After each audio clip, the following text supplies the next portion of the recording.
Hallo liebe Häkelfreunde, diese bezaubernde Tunika wird von oben nach unten bzw. von hinten nach vorne gehäkelt. Sie ist im oberen Bereich deutlich oversized geschnitten. Nach dem Abteilen der tief angesetzten Ärmel habe ich die Maschenzahl reduziert, wodurch insgesamt eine schlanke Silhouette und eine wunderschöne Rückenansicht entsteht.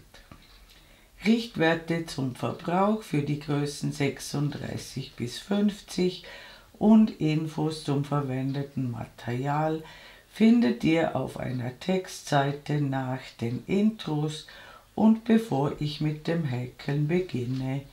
Die Anleitung beginnt für alle Größen gleich. Die Angaben für die verschiedenen Größen erscheinen immer dann im Video, wenn sie benötigt werden. Und jetzt wünsche ich euch wie immer viel Spaß beim Nacharbeiten.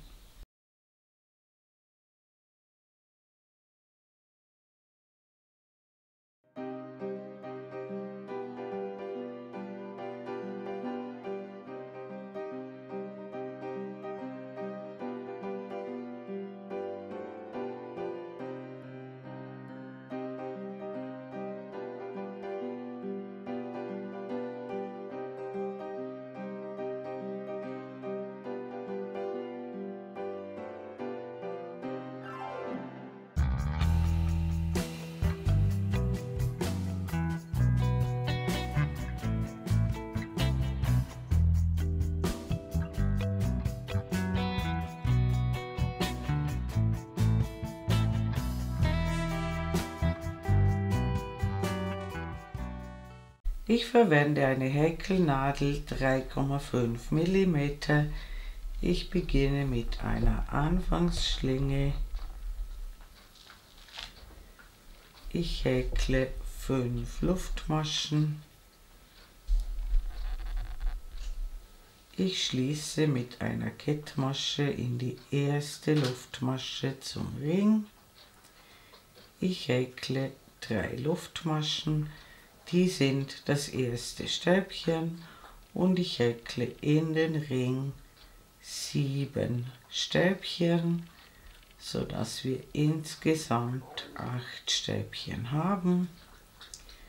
Ich häkle über den Anfangsfaden drüber. Wir ziehen den Ring aber nicht zusammen.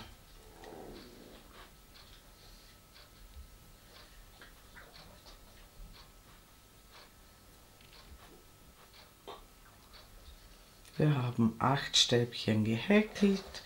Wir wenden die Arbeit. Wir starten wieder mit 3 Luftmaschen und wir verdoppeln alle Stäbchen. Das heißt, wir häkeln in diesen Maschenkopf, wo diese 3 Luftmaschen herauskommen, noch ein Stäbchen und dann häkeln wir in jede vorhandene Masche 2 Stäbchen, sodass wir insgesamt 16 Stäbchen erhalten und am Ende der Reihe sehen wir uns wieder. Willkommen zurück, ich bin beinahe mit der Reihe fertig. Am Ende häkeln wir die letzten 2 Stäbchen in die dritte Luftmasche des Ersatzstäbchens. Wir müssen genau 16 Stäbchen haben. Wir wenden die Arbeit, beginnen wieder mit 3 Luftmaschen und verdoppeln wieder alle Stäbchen, sodass wir am Ende der Reihe 32 Stäbchen haben und dort sehen wir uns wieder. Willkommen zurück, ich habe genau 32 Stäbchen gehäkelt. Die letzten 2 Stäbchen befinden sich in der dritten Luftmasche des Ersatzstäbchens. Das ist wichtig. Dieses letzte Stäbchen dürft ihr nie vergessen. Wir wenden die Arbeit und starten wieder mit 3 Luftmaschen. Damit ist die erste Masche besetzt und wir häkeln in jede Masche ein Stäbchen. Das bedeutet, wir erhalten wieder 32 Stäbchen und wie gesagt, das letzte Stäbchen immer in die dritte Luftmasche des Ersatzstäbchens häkeln. Und wenn ihr das gemacht habt, sehen wir uns wieder. Willkommen zurück, ich habe wieder 32 Stäbchen gehäkelt. Wir wenden die Arbeit, wir häkeln 3 Luftmaschen und wir verdoppeln das erste Stäbchen nicht. Das heißt, der erste Maschenkopf ist besetzt. Alle anderen Stäbchen verdoppeln wir, sodass wir auf 63 Stäbchen kommen. Und wenn ihr das gemacht habt, sehen wir uns wieder. Willkommen zurück, ich habe genau 63 Stäbchen erhalten. Wir wenden die Arbeit, häkeln wieder 3 Luftmaschen.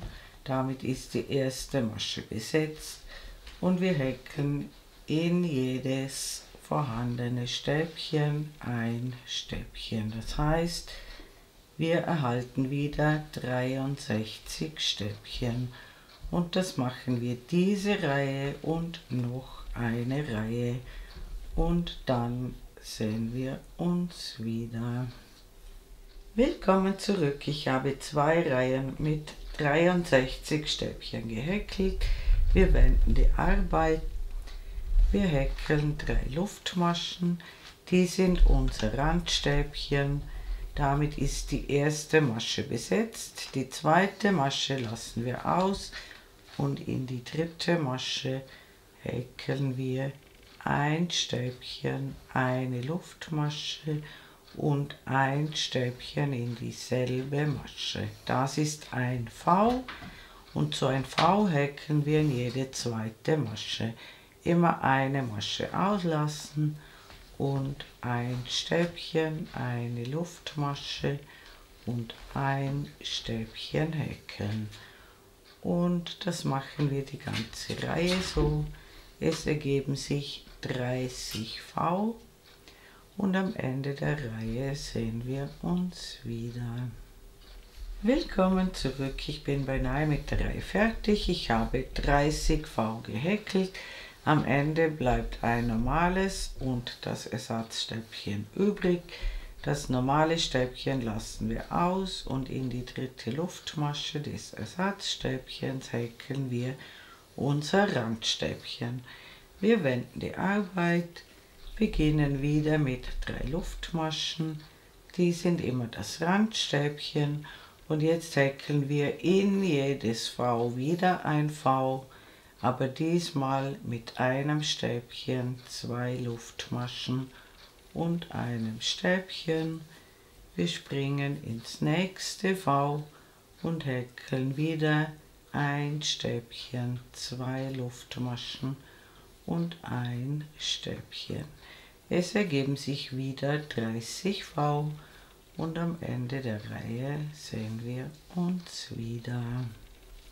Willkommen zurück, ich habe 30 V mit 2 Luftmaschen gehäkelt und die Reihe endet mit einem Randstäbchen in die dritte Luftmasche. Wir wenden die Arbeit und wir häkeln wieder 3 Luftmaschen und wir häkeln wieder 30 V, aber diesmal häkeln wir ein Stäbchen, 3 Luftmaschen und ein Stäbchen und das machen wir wieder 30 Mal und am Ende der Reihe sehen wir uns wieder. Willkommen zurück, ich habe die 30 V gehäkelt und die Reihe mit dem Randstäbchen beendet. Wir wenden die Arbeit und wir starten wieder mit 3 Luftmaschen. Und jetzt häkeln wir in die Vs 2 Stäbchen, 2 Luftmaschen und 2 Stäbchen. Wir springen zum nächsten V und häkeln 2 Stäbchen, 2 Luftmaschen und 2 Stäbchen. Und das machen wir 30 Mal und am Ende der Reihe sehen wir uns wieder.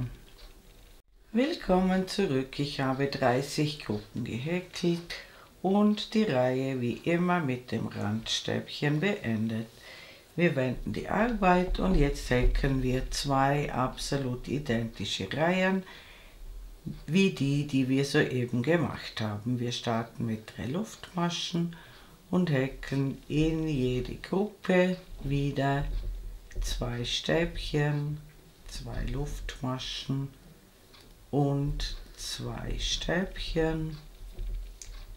Es ergeben sich wieder 30 Gruppen und das machen wir diese Reihe und noch eine Reihe und dann sehen wir uns wieder. Willkommen zurück, ich habe die 12. und 13. Reihe gehäkelt. Wir wenden die Arbeit und wir häkeln wieder 3 identische Reihen und zwar häkeln wir diesmal jeweils 3 Stäbchen,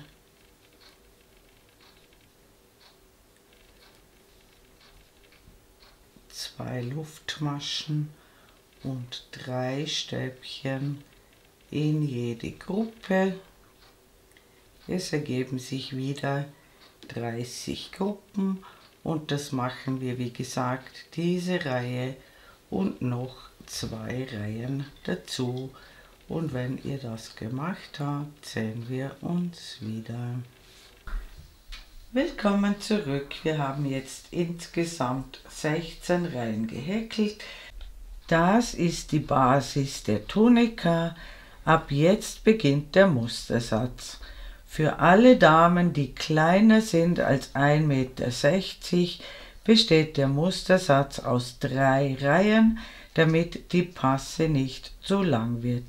Auch alle Damen mit den Größen 46, 48 und 50 häkeln nur 3 Reihen.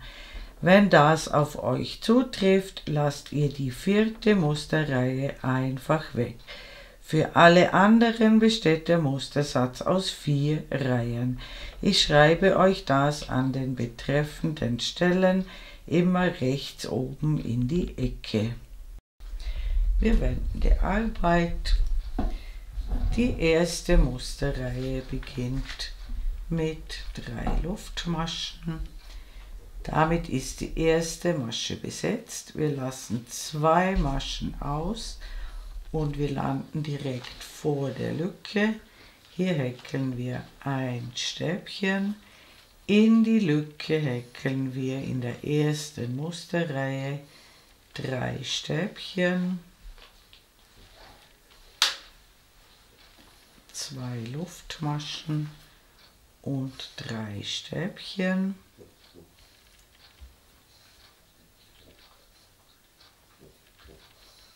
Und nach der Lücke häkeln wir gleich viele Stäbchen wie vor der Lücke. In diesem Mustersatz ein Stäbchen. Auf diese Weise haben wir jetzt auf beiden Seiten der Lücke 4 Stäbchen. Zwischen den Zacken lassen wir immer 4 Maschenköpfe aus. 2 auf dieser Seite und 2 auf der anderen Seite. Wir häkeln ein Stäbchen vor der Lücke. Wir häkeln in die Lücke 3 Stäbchen,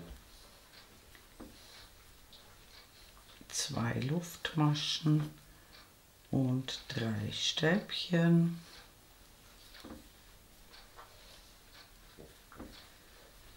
Und ein Stäbchen nach der Lücke.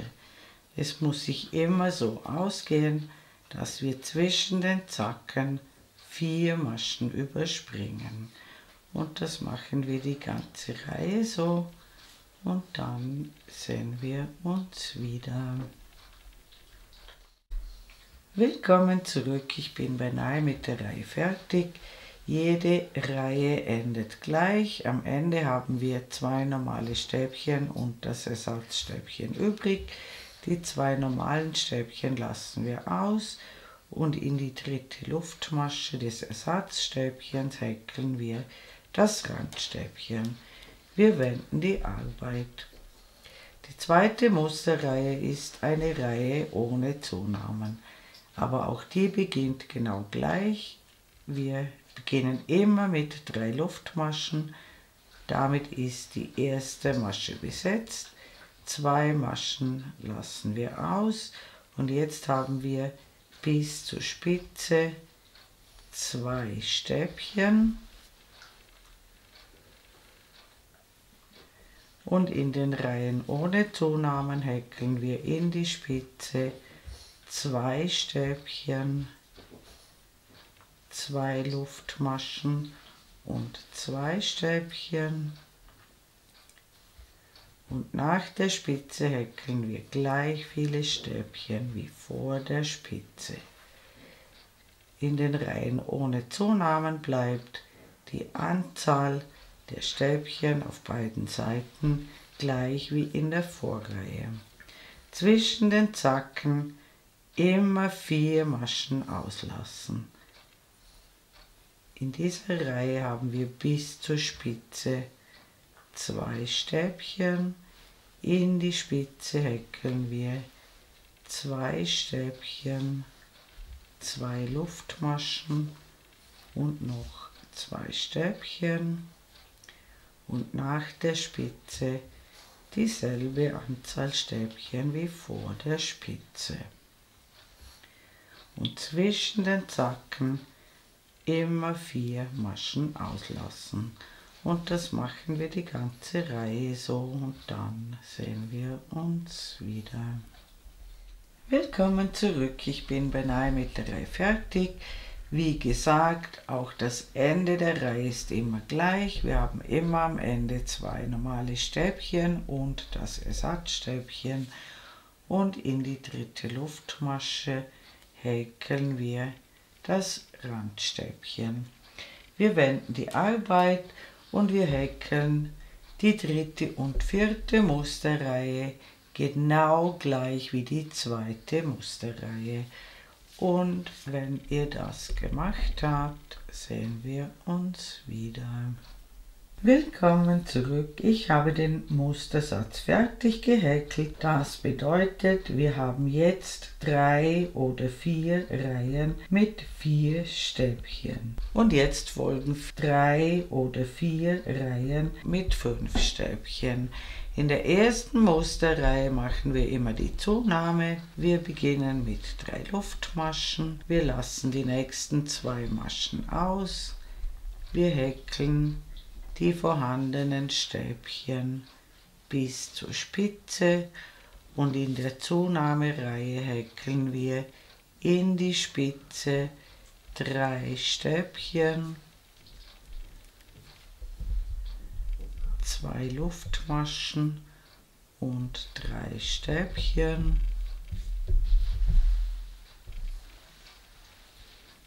Und nach der Lücke häkeln wir dieselbe Anzahl Stäbchen wie vor der Lücke. Auch in dieser Reihe lassen wir 4 Maschenköpfe aus und häkeln die Stäbchen bis zur Spitze und in die Spitze 3 Stäbchen, 2 Luftmaschen und 3 Stäbchen und immer nach der Spitze dieselbe Anzahl Stäbchen häkeln wie vor der Spitze. Wir haben jetzt auf 5 Stäbchen erhöht und das machen wir die ganze Reihe so und dann sehen wir uns wieder. Willkommen zurück, ich habe die erste Musterreihe wie gewohnt beendet. Wir wenden die Arbeit und jetzt folgen 2 oder 3 identische Reihen. Wir beginnen mit 3 Luftmaschen, wir lassen die nächsten beiden Maschen aus und jetzt haben wir bis zur Spitze 3 Stäbchen und in die Lücke häkeln wir 2 Stäbchen, 2 Luftmaschen und 2 Stäbchen und nach der Spitze 3 Stäbchen, also gleich viele Stäbchen wie vor der Lücke. Das bedeutet, die Anzahl von 5 Stäbchen bleibt gleich wie in der Vorreihe. Auch dass wir 4 Maschen überspringen, bleibt gleich. Wir häkeln alle Stäbchen bis zur Spitze. In die Spitze häkeln wir 2 Stäbchen, 2 Luftmaschen und 2 Stäbchen und nach der Lücke häkeln wir gleich viele Stäbchen wie vor der Lücke. Und das machen wir diese Reihe und noch 1 oder 2 Reihen, sodass wir insgesamt 3 bzw. 4 Reihen mit 5 Stäbchen haben. Und wenn ihr das gemacht habt, sehen wir uns wieder. Willkommen zurück. Wir haben den Mustersatz jetzt zweimal gehäkelt und dieser zweite Mustersatz wird nun sinngemäß wiederholt und zwar so lange, bis 5 Zacken eine bestimmte Breite erreicht haben, also einfach 5 Zacken abzählen und von Tal zu Tal gerade hinüber messen und diese 5 Zacken müssen mindestens euren Oberarmumfang ergeben. Es können und dürfen bei diesem Modell aber auch ein paar Zentimeter mehr sein. Es darf aber nicht weniger sein. Die Größen 34, 36, 38 werden den Oberarmumfang voraussichtlich bei einer Zackenbreite von 6 Stäbchen erreichen. Die Größen 40, 42, 44 werden das Maß voraussichtlich bei 7 Stäbchen erreichen und die Größen 46, 48, 50 bei 8 Stäbchen. Sobald der Oberarmumfang erreicht ist, häkeln wir nur noch Reihen ohne Zunahmen bis zur benötigten Passenhöhe. Das muss am Ende dann nicht zwingend ein ganzer Mustersatz sein.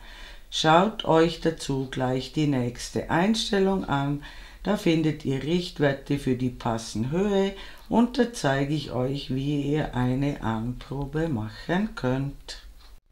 Willkommen zurück. Ich habe für die Größe 4042 das richtige Maß erreicht. Ich schreibe euch die Maße für die Passenhöhe oben in die Ecke. Die Passenhöhe messen wir vom Mittelpunkt in einem Tal gerade hinunter und so weit müsst ihr kommen und wie gesagt, sobald ihr die Ärmelbreite erreicht habt, keine Zunahmen mehr häkeln, sondern nur noch Reihen ohne Zunahmen. Und ihr habt sicher schon bemerkt, dass auch in den Reihen ohne Zunahmen die Weite der Zacken noch immer etwas mehr wird. Also nicht nur in dieser Reihe, in der wir die Zunahmen machen. Und jetzt häkelt ihr so weit wie ich, also für eure Größe, sodass beide Maße ungefähr übereinstimmen. Die 5 Ärmelzacken müssen die bestimmte Breite haben und die Passenhöhe brauchen wir auch. Und dann zeige ich euch, wie man eine Anprobe machen kann. Willkommen zurück. Auch ihr habt jetzt eure Maße erreicht. Und dann macht ihr folgende Einteilung. Wir brauchen 5 Zacken für das erste Vorderteil, 5 Zacken für einen Ärmel, 10 Zacken für das Rückenteil, 5 Zacken für den zweiten Ärmel und 5 Zacken für das zweite Vorderteil. Es gibt im Übrigen noch keine schöne Seite bei diesem Projekt, die bestimmen wir erst später. Und wenn ihr die Maschenmarkierer angebracht habt, dann legt ihr euch die Tunika so zusammen, wie sie später getragen wird, so dass die Maschenmarkierer ganz genau aufeinander passen und ihr steckt den Maschenmarkierer durch beide Lücken durch und dann könnt ihr eine Anprobe machen. Und wenn das locker passt, dann habt ihr die richtige Passenhöhe erreicht. Bei der Anprobe geht es nicht darum, wie weit die Tunika jetzt ist, sondern nur darum, ob die Arme gut durchpassen und ob das unter den Armen gut zusammengeht. Die Passe ist auf jeden Fall überweit, aber davon sollt ihr euch nicht irritieren lassen. Und wenn die Anprobe erfolgreich war, dann können wir die Ärmel abteilen. Und dazu häkeln wir auf jeden Fall eine Reihe ohne Zunahmen bis zum ersten Maschenmarkierer. Und dort sehen wir uns wieder. Willkommen zurück. Ich habe die ersten 5 Zacken gehäkelt, wie immer, aber ich habe 4 Maschenköpfe vor der Lücke aufgehört. Damit wir hier kein großes Loch bekommen, häkle ich hier 2 mal 2 zusammen abgemaschte Stäbchen. Das bedeutet, wir häkeln immer 2 nicht ganz fertige Stäbchen in die nächsten beiden Maschen und maschen die 3 Fäden auf der Nadel ab. Das ist in der nächsten Reihe nur noch eine Masche. Und das machen wir auch mit den letzten 2 Stäbchen, so dass wir bis zur Lücke hinkommen. Dann überspringen wir den Ärmelteil, es sind 5 Zacken, und starten gleich nach der Lücke wieder mit 2 mal 2 zusammen abgemaschten Stäbchen. Die ersten 2 und noch einmal 2. Dann häkeln wir die 10 Zacken des Rückenteils und dann zeige ich euch das beim zweiten Ärmel noch einmal. Willkommen zurück. Ich habe die 10 Zacken des Rückenteils gehäkelt. Ich habe wieder 4 Maschenköpfe vor der Lücke aufgehört. Wir häkeln zunächst 2 zusammen abgemaschte Stäbchen, dann noch einmal 2 zusammen abgemaschte Stäbchen, so dass wir bis zur Lücke hinkommen. Dann überspringen wir wieder den Ärmelteil und starten direkt nach der Lücke wieder mit 2 zusammen abgemaschten Stäbchen und noch einmal 2 zusammen abgemaschte Stäbchen. Dann häkeln wir die Reihe wie gewohnt zu Ende. 5 Zacken sind noch übrig und wenn ihr das gemacht habt, sehen wir uns wieder. Willkommen zurück. Ich habe die Reihe zu Ende gehäkelt und jetzt habt ihr 2 Möglichkeiten. Ihr könnt jetzt einfach lauter Reihen ohne Zunahmen häkeln, so wie bisher, nur eben über die verbliebenen 20 Zacken immer schön in Reihen hin und her häkeln.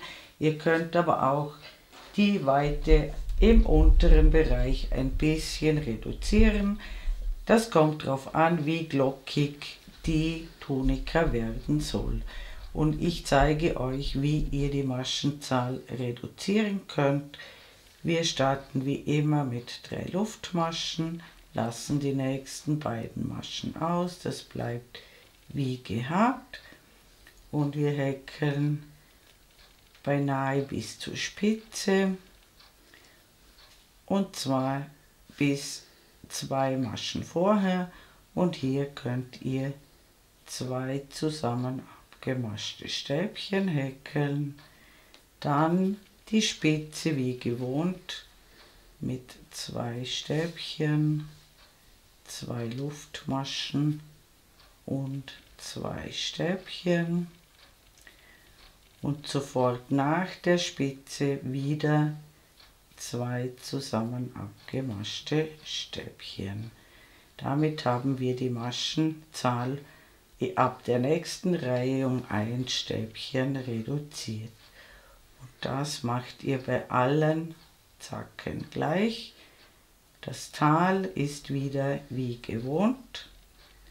Im Tal überspringen wir immer 4 Maschenköpfe und ich häkle zunächst, bis wir unter dem Arm ankommen, und dort sehen wir uns wieder. Willkommen zurück. Ich habe die ersten 5 Zacken gehäkelt, habe überall die Abnahmen durchgeführt. Das machen wir natürlich die ganze Reihe so. Und hier unter dem Arm müsst ihr ganz einfach wie immer 4 Maschenköpfe überspringen. Hier seht ihr diese zusammen abgemaschten Stäbchen, die wir gemacht haben, aber nur 4 Maschenköpfe, und die überspringen wir, und somit ist das Muster wieder hergestellt. Und wir machen die Reihe zu Ende und dann sehen wir uns noch einmal wieder. Willkommen zurück. Ich habe die Reihe zu Ende gehäkelt und bei allen Zacken auf beiden Seiten ein Stäbchen abgenommen. Wir wenden die Arbeit. Ich zeige euch noch, wie das aussieht. Wir beginnen mit 3 Luftmaschen wie immer, lassen 2 Maschen aus, und jetzt haben wir hier 2 zusammen abgemaschte Stäbchen und dadurch ein Stäbchen weniger. Die Lücken bleiben wie gehabt mit 2 Stäbchen, 2 Luftmaschen und 2 Stäbchen, und auf der anderen Seite haben wir ebenfalls hier die 2 zusammen abgemaschten Stäbchen, aber nur einen Maschenkopf. Das Tal bleibt wie gehabt. Und ich häkle die Tunika jetzt mit dieser Anzahl Stäbchen, die ich jetzt habe, gerade hinunter. Das findet ihr am besten durch eine Armprobe heraus. Und wenn ihr die Tunika auf die gewünschte Länge gebracht habt, sehen wir uns wieder. Ich schreibe euch einen Richtwert oben in die Ecke und dann sehen wir uns wieder. Willkommen zurück. Ich habe die Tunika auf die gewünschte Länge gebracht und bisher hat es keine schöne Seite gegeben. Mit dieser letzten Reihe hier bestimmen wir nun die schöne Seite. Das ist also eine Reihe auf der schönen Seite. Ich beginne mit einer Luftmasche und häkle sofort in den ersten Maschenkopf eine feste Masche, und ich häkle feste Maschen bis zur Spitze, und dort sehen wir uns wieder. Willkommen zurück. Ich habe auf jedes vorhandene Stäbchen eine feste Masche gehäkelt, und jetzt häkle ich in die Lücke ein halbes Stäbchen, dann häkle ich 3 normale Stäbchen,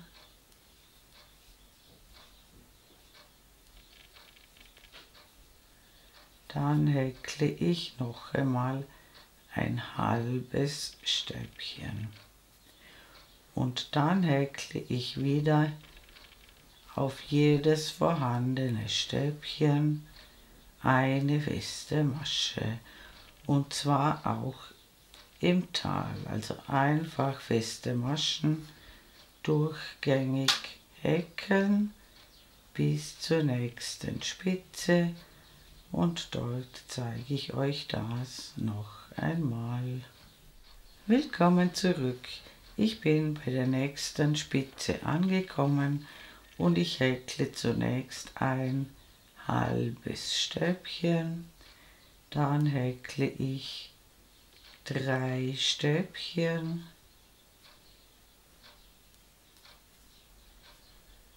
und dann noch ein halbes Stäbchen in die Lücke und wieder feste Maschen auf jedes vorhandene Stäbchen. Und das machen wir die ganze Reihe so, und dann sehen wir uns wieder. Willkommen zurück, ich bin beinahe mit der Reihe fertig. Ganz wichtig, damit das auf beiden Seiten gleich ist, häkle ich in die dritte Luftmasche auch eine feste Masche. Und dann häkeln wir an den vorderen Kanten weiter, und ich mache das so: Ich häkle in die erste Lücke 3 feste Maschen, dann häkle ich 2 feste Maschen und dann wieder 3 feste Maschen, also abwechselnd. Jetzt kommen wieder 2 feste Maschen. Und das machen wir, bis wir zum Anfangsring kommen, und dort sehen wir uns wieder. Willkommen zurück, ich bin beim Anfangsring angekommen. Bei mir geht es sich so aus, dass vor dem Ring 3 feste Maschen in der Lücke sind.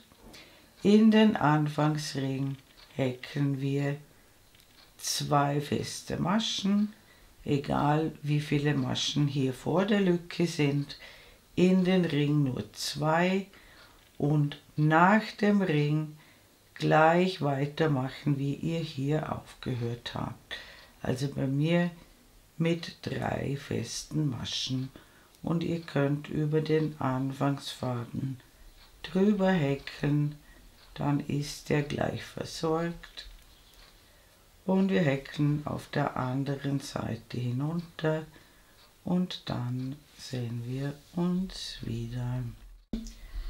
Willkommen zurück, ich bin am unteren Rand der Tunika angekommen, und in die letzte Lücke häkle ich zunächst 3 feste Maschen, und dann schließe ich in den Kopf der ersten festen Masche hier im unteren Teil zur Runde. Ich häkle eine Luftmasche, und jetzt drehe ich mir die Tunika so um, dass die schöne Seite innen ist.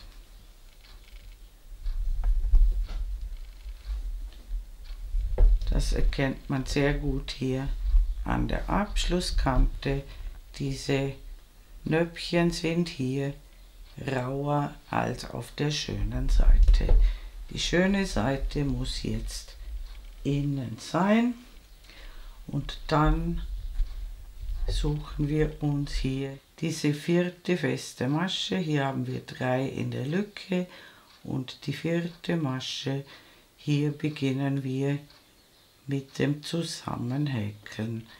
Wir stechen zuerst in die feste Masche auf dieser Seite ein und dann in die 4. feste Masche hier auf der anderen Seite und häkeln eine feste Masche.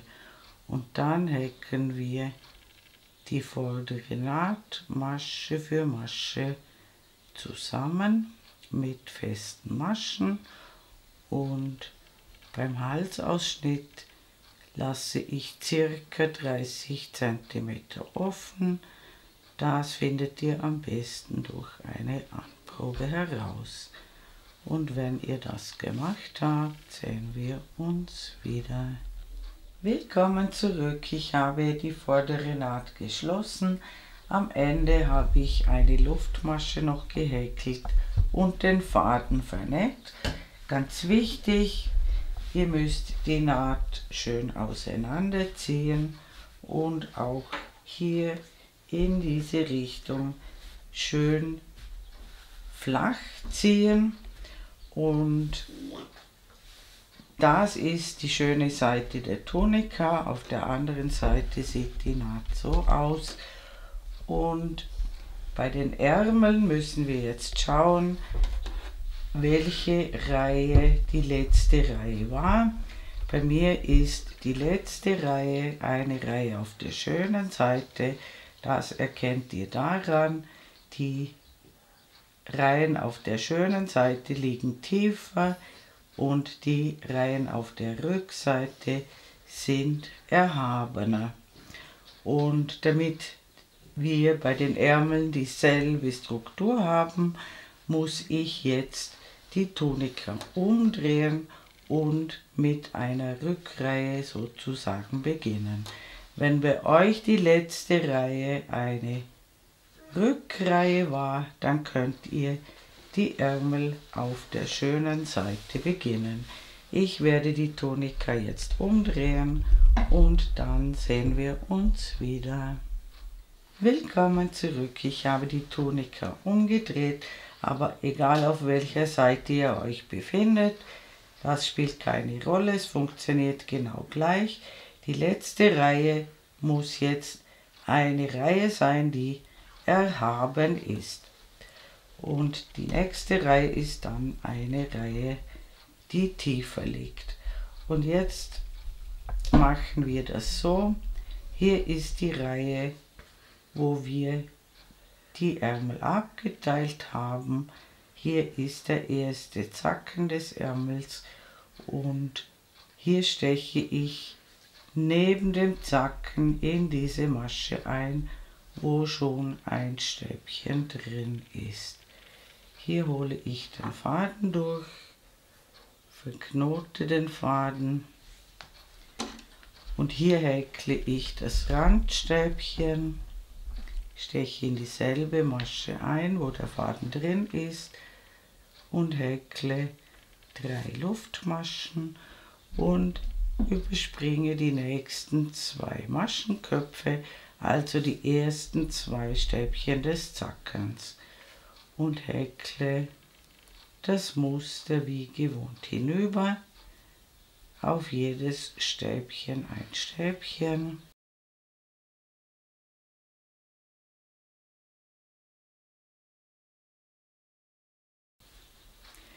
In die Spitze häkeln wir 2 Stäbchen, 2 Luftmaschen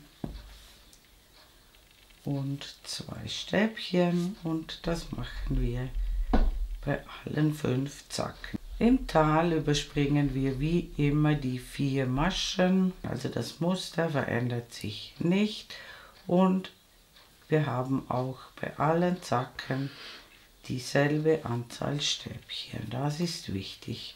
Und am Ende der Reihe sehen wir uns wieder. Willkommen zurück. Ich habe die 5 Zacken wie gewohnt gehäkelt. Alle Zacken müssen gleich viele Stäbchen haben, das ist wichtig. Dann lassen wir die letzten 2 Stäbchen des Zackens aus und in die dritte Masche, die da kommt, häkeln wir das Randstäbchen. Und dann wenden wir die Arbeit und wir haben wieder ein ganz normales Muster. Das heißt, diese Reihe, die wir soeben gemacht haben, wird nun stets wiederholt. Das Muster ist wiederhergestellt, alle Zacken haben gleich viele Stäbchen.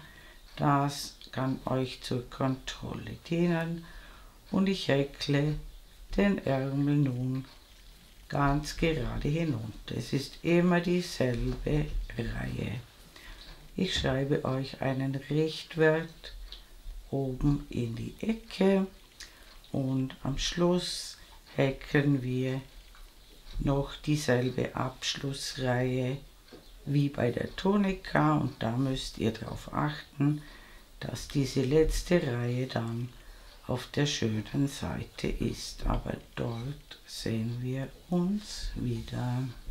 Willkommen zurück. Ich habe den Ärmel auf die gewünschte Länge gebracht und jetzt häkeln wir dieselbe Abschlussreihe wie bei der Tonika, und ich achte darauf, dass ich diese Reihe auf der schönen Seite der Tonika häkle. Ihr könnt euch an der vorderen Naht orientieren, wo die schöne Seite der Tonika ist. Ich häkle eine Luftmasche und häkle feste Maschen bis zur Spitze, und an der Spitze sehen wir uns wieder. Willkommen zurück. Ich häkle wieder in die Spitze, zunächst ein halbes Stäbchen, dann 3 Stäbchen und noch ein halbes Stäbchen. Es ist dieselbe Reihe, die wir bei der Tonika schon gemacht haben. Dann wieder feste Maschen bis zur nächsten Spitze und am Ende der Reihe sehen wir uns wieder. Willkommen zurück. Ich habe die Reihe zu Ende gehäkelt. Die letzte feste Masche habe ich in die dritte Luftmasche des Ersatzstäbchens gehäkelt. Ich achte darauf, dass die Naht auf der Innenseite der Tonika ist. Ich häkle eine Luftmasche und ich häkle die erste feste Masche ganz am Rand und dann häkle ich um die Randstäbchen herum jeweils 3 feste Maschen. Ich springe von Lücke zu Lücke und häkle immer 3 feste Maschen, und das mache ich bis ganz hinauf.